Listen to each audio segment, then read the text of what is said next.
والا بنائے۔ میرے محترم بزرگوں، آج حالات کیا ہیں، حالات کا معاملہ کیا ہے، حالات کا تقاضا کیا ہے؟ ہم دیکھیں کہ جب کوئی انسان اللہ کی طرف متوجہ ہوتا ہے، اللہ کی طرف جھکتا ہے، اللہ کی طرف رجوع ہوتا ہے، اللہ کے دربار کی طرف آتا ہے، جناب محمد الرسول اللہ صلی اللہ علیہ وسلم کے طریقے کو اپنی زندگی کے اندر اتارتا ہے، اللہ کے حبیب صلی اللہ علیہ وسلم کے بتائے ہوئے طریقے پر زندگی گزارتا ہے، تو اس کو پریشانیوں کا بھی سامنا کرنا پڑتا ہے، اسے طرح طرح کی تکلیفیں بھی دی جاتی ہیں۔ آپ دیکھیے، آپ اس روئے زمین کا معائنہ کیجئے، آپ دیکھیے، آپ صرف اپنے ملک ہندوستان کا معائنہ کیجئے۔ اب میں اپنی بات کر رہا ہوں، میں ہندوستان ہی نہیں، الحمدللہ اللہ نے مجھے ہندوستان سے باہر ملکوں کا بھی دورہ کرایا ہے۔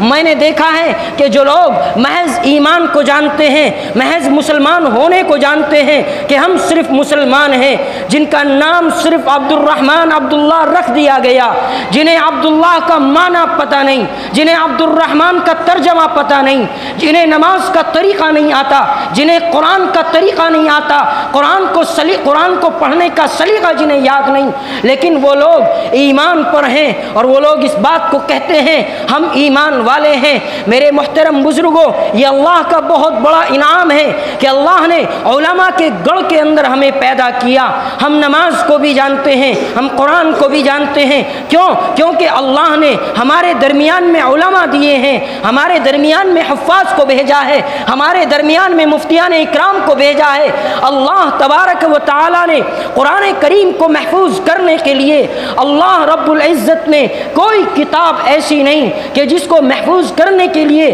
کسی کو پیدا کیا ہو، لیکن اللہ نے جب قرآن کریم کی باری آئی تو اللہ نے کہا میں اس کو محفوظ رکھنے کے لیے حافظوں کو پیدا کروں گا، اور اس کو بہترین انداز میں اس کی تلاوت کرنے کے لیے میں قاریوں کو پیدا کروں گا، اور اس کے معنی، اس کے ترجمہ بتانے کے لیے میں علماء کو پیدا کروں گا، اور اس کی تفسیریں بیان کرنے کے لیے میں علماء کو، مفسرین کو پیدا کروں گا۔ اور آج وہ لوگ ہمارے درمیان موجود ہیں، لیکن افسوس کی بات یہ ہے مسلمانوں کہ آج ہمیں ان کی قدر کا علم نہیں۔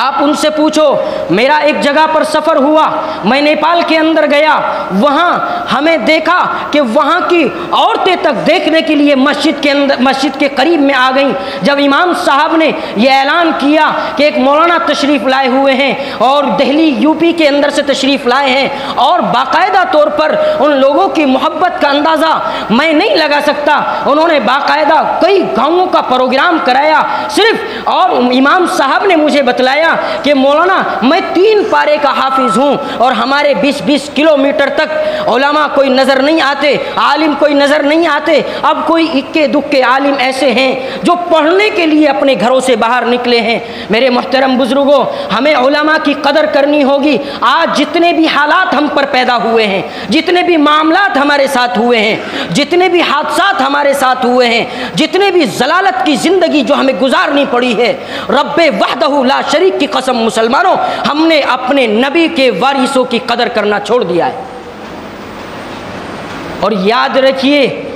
اللہ کے نبی علیہ السلام کی حدیث ہے، العلماء ورثۃ الانبیاء، میرے امت کے علماء میرے وارث ہیں، اور جس نے میرے وارثوں سے جو مشورہ لے کر کے اپنی زندگی گزارے گا، جو یہ چاہتا ہے کہ میں اپنی زندگی کو سنوار لوں، جو یہ چاہتا ہے میں اپنے کاروبار کو سنوار لوں، جو یہ چاہتا ہے میں اپنے لین دین کو سدھار لوں، جو اگر کوئی یہ چاہتا ہے میں اپنے گھریلو معاملات کو سدھار لوں، تو خدا کی قسم اللہ کے نبی کے وارثوں سے ملنا ہوگا، اللہ کے نبی کے وارثوں سے محبت کرنی ہوگی۔ آج ہم کہتے ہیں زبان سے، میں بہت ساری جگہ دیکھا لوگوں کے فون آتے ہیں، مولانا امام دو، کیسا امام چاہیے بھائی؟ لوگوں جی مفتی ہونا چاہیے۔ کیا کرو گے بھائی مفتی کا؟ لوگوں جی وہ جمعے میں بیان تو کرے گا، سنتے تو ہو نہیں،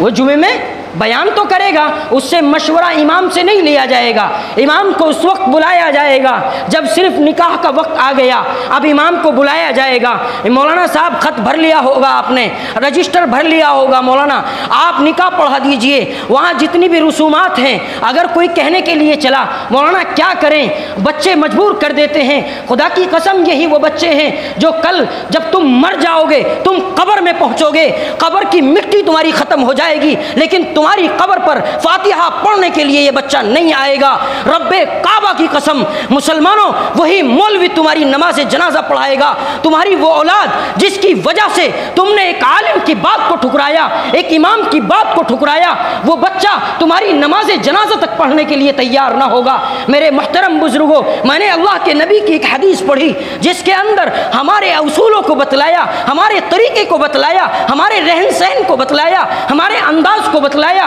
ہمارے گھریلو زندگی کو بتلایا۔ آپ اندازہ لگائیے جناب محمد الرسول اللہ صلی اللہ علیہ وسلم نے کس طریقے سے اپنی امت کی فکر کی ہے، لیکن آج ہمیں اس نبی کی سنتوں کے جنازے ہم اپنی نظروں کے سامنے سے گزارتے ہیں اور ہمیں شرم و حیا کی کوئی گنجائش نہیں۔ میرے محترم بزرگوں، ہم اللہ کے گھر کے اندر آ رہے ہیں، ہم اللہ کے دربار میں آ رہے ہیں، اللہ کا جو گھر ہے یہ مسجد، جس مسجد میں ہم آتے ہیں، ہم اپنے گھروں کو، گھروں کے معاملات کو، گھروں کی کوٹھیوں کی دیواروں کو، اپنی بلڈنگوں کی زینتوں کو ہم خوبصورت بنانا چاہتے ہیں، ہم جانشین بنانا چاہتے ہیں، جانشین کے لیے بہترین مکان اور بہترین بلڈنگ، بہترین کوٹھی بنانا چاہتے ہیں، لیکن جب باری آتی ہے اللہ کے گھر کی تو ہم بالکل پیچھے ہٹ جاتے ہیں۔ ابھی تھوڑی دیر پہلے میں مولانا کے پاس بیٹھا تھا، امام صاحب کے پاس بیٹھا تھا، میں نے ایسے ہی ان کی تنخواہ وغیرہ کے بارے میں اور بھی حالات مسجد کے بارے میں معلوم کیے۔ مولانا نے مجھے بتلایا کہ مسجد کا غالباً ایک مہینہ بتلا رہے تھے کہ ایک مہینے سے مسجد کا مائک خراب ہے اور ابھی تک مائک نہیں آیا ہے۔ امام صاحب کی تنخواہ بھی رکی ہوئی ہے، وہ بھی نہیں ملی ہے۔ اللہ کے بندو ذرا فکر تو کرو، غور تو کرو، یہ اللہ کا گھر جو اللہ کے دربار ہے، اللہ کا جو گھر ہے، یاد رکھیے اگر ہم نے اپنے گھروں کی عمارتوں کو اونچا کیا، اللہ کے گھروں کو ہم نے اگر ان کی ضرورتوں کو نہ سمجھا اور ان کی ضرورتوں کو نہ پہچانا تو پھر یاد رکھیے کل قیامت کا دن ہوگا جب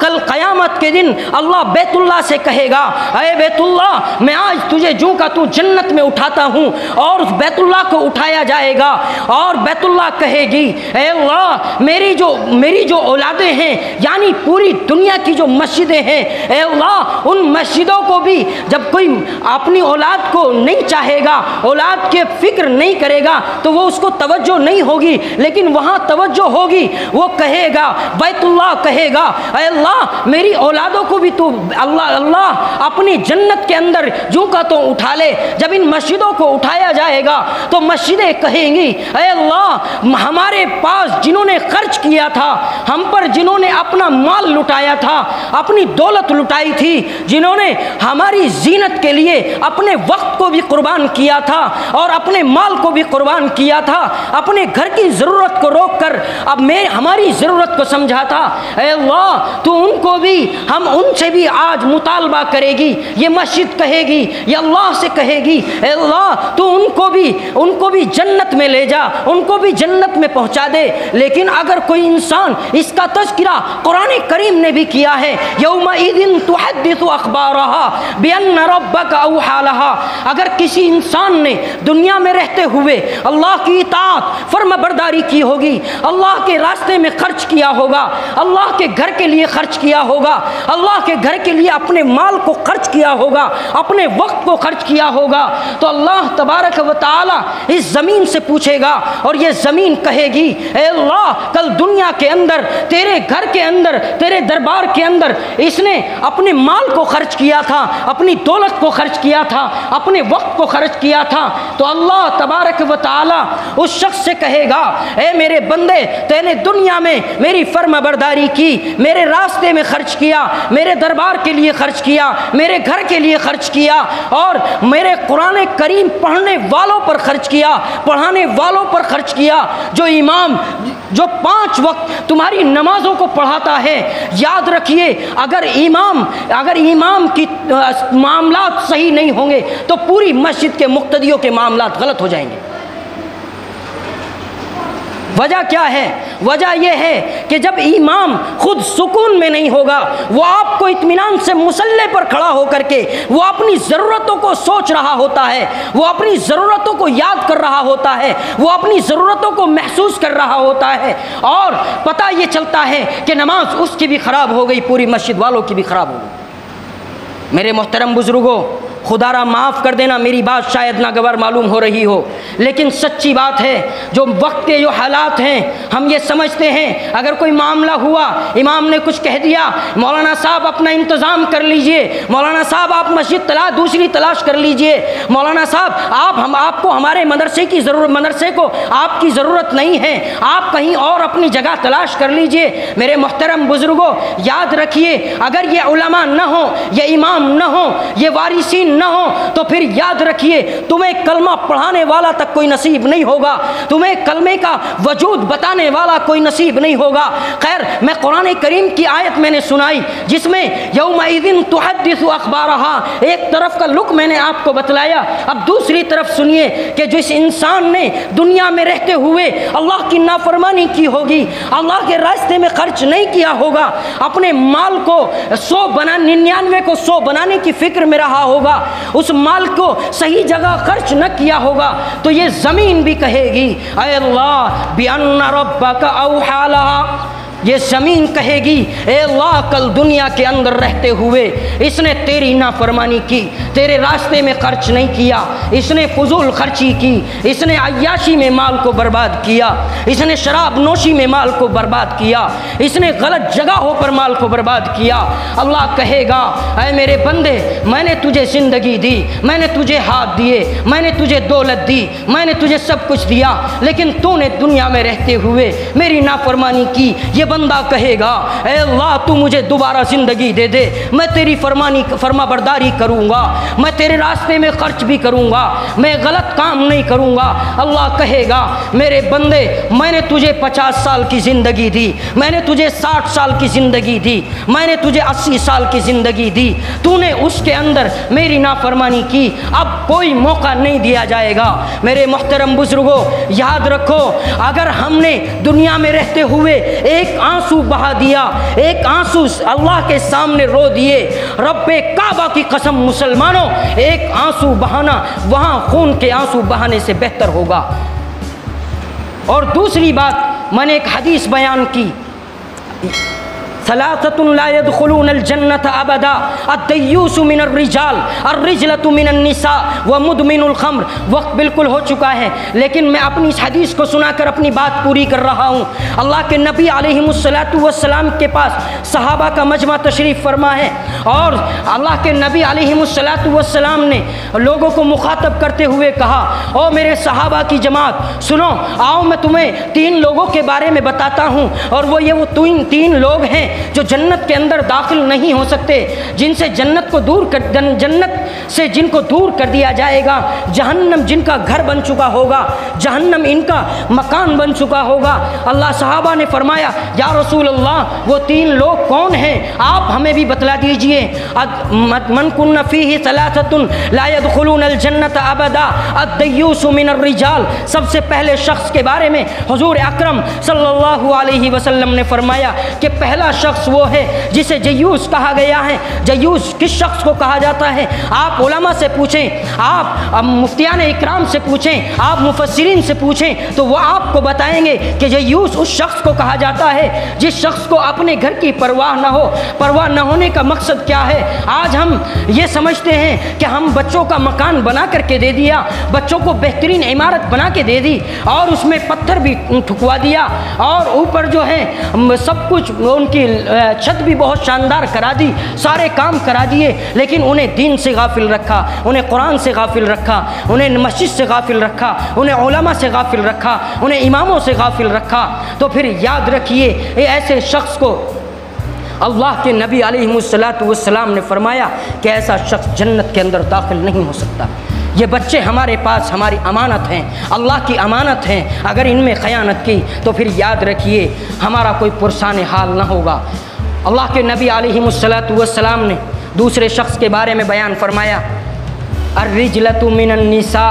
دوسرے عورتوں میں وہ عورت ہے جو بے پردہ رہتی ہو، جس کا سر اونٹ کی کوہان کی طرح ہو، اور وہ بازاروں میں گھومنے والی ہو، وہ بازاروں میں چلانے والی ہو۔ یعنی اونٹ کی کوہان سے مراد کیا ہے؟ اس کا سر بندھا کھلا ہوا ہو اور اس کی چوٹی بندھی ہوئی ہو، اور وہ بازاروں کے اندر گھومنے والی ہو، بے پردہ رہنے والی ہو۔ ایسی عورت کے بارے میں میرے اور آپ کے آقا جناب محمد الرسول اللہ نے فرمایا کہ ایسی عورت جنت کے اندر داخل نہیں ہو سکتی۔ ومدمن الخمر، اور تیسرا شراب کا عادی جنت کے اندر داخل نہیں ہو سکتا۔ میرے محترم بزرگوں، وقت بالکل ختم ہو چکا ہے، بلکہ اور تاخیر ہو چکی ہے، میں آپ کے وقت کو نہیں لوں گا۔ اللہ سے دعا فرمائیں کہ اللہ تبارک و تعالی ہمیں عمل کرنے والا بنائے، اور جس طریقے سے میرے محترم بزرگوں ہم اپنی ضرورتوں کو سمجھتے ہیں، ہم اپنے معاملات کو سمجھتے ہیں، اپنے گھروں کی ضرورتوں کو سمجھتے ہیں، اللہ کے گھر کی ضرورت کو بھی سمجھو، اور اس میں جو امام ہے جو پڑھا رہا ہے، جو آپ کو 5 وقت کی نماز پڑھاتا ہے،